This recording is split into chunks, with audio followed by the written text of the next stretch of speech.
हाँ जी, why water is use as coolant in car, या फिर बोल सकते हैं that is in automobile. Car या फिर ऑटोमोबाइल के अंदर पानी को एज शीतलक के रूप में यूज क्यों करता है? आपने देखा होगा कई बार इंजन में या फिर बस वगैरह में देखा होगा, आगे की साइड में बोतल से ऐसे पानी गिराते हैं। चौकोर सा एक बॉक्स होता है, कारों के अंदर भी होता है। उसमें क्या होता है, डायग्राम में आपको चीज़ें नजर आ रही, देखते रहो।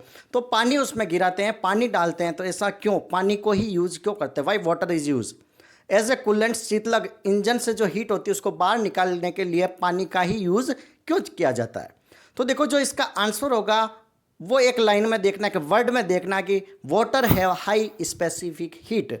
जो विशिष्ट उष्मा होती है वो पानी की सबसे ज़्यादा होती है, that's why we use water. Clear है?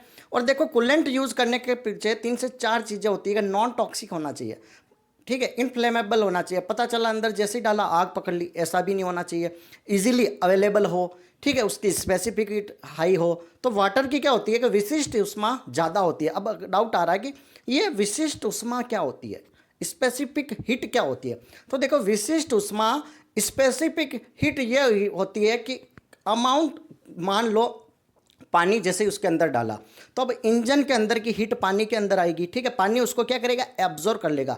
तो कई ज़्यादा, बहुत सारी हीट एब्जॉर्ब करने के बाद भी पानी खुद का टेम्परेचर इतना राइज नहीं कर पाएगा। समझ रहे हो? किसी चीज़ को मैंने मतलब हीट के अंदर रखा तो फटाक से उसका टेम्परेचर 10 डिग्री सेल्सियस बढ़ गया, और कुछ ऐसी चीज़ रखी जिसका सिर्फ 2 डिग्री सेल्सियस ही बढ़ा, तो 2 डिग्री सेल्सियस जिसका टेम्परेचर बढ़ा वो अच्छा है ना, कि वो ज़्यादा से ज़्यादा हीट एब्जॉर्ब करेगा और ये बाहर रेडिएटर के थ्रू बाहर निकाल देगा। तो पानी की क्या होती है, स्पेसिफिक हीट ज़्यादा होती है, कई सारी बहुत ज़्यादा मात्रा में हीट को एब्जॉर्ब कर लेगा, बट खुद का टेम्परेचर ज़्यादा नहीं बढ़ेगा, मेंटेन रहेगा, थोड़ा थोड़ा थोड़ा टेम्परेचर बढ़ेगा। तो ये तो हमारे लिए काफ़ी इंपॉर्टेंट है, काफ़ी अच्छा हो गया।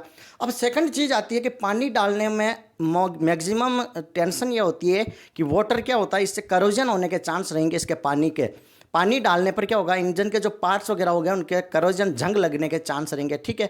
ये तो आपने पढ़ा है, रस्टिंग ऑफ आयरन। पर आजकल क्या होता है, कास्ट आयरन की चीज़ें बनती है, काफ़ी मॉडिफाइड चीज़ें हो गई, तो उसमें जंग लगने के चांस कम रहते हैं। फिर भी लोग क्या करते हैं कि एक अलग तरीके से एक कूलेंट और डालते हैं अंदर, ठीक है, एक एंटी फ्रीज बोल सकते हैं, या फिर एक अनदर कूलेंट और डालते हैं, जो अगर वाटर के साथ मिक्स भी हो जाए तो पार्ट का वियर टियर रोक देगा, रस्टिंग अवॉइड कर देगा। दैट इज सिंपल, आपको पता चल गया होगा why water is used as a coolant. Thank you so much. Channel पर नए हो तो लाइक से सब्सक्राइब जरूर करें।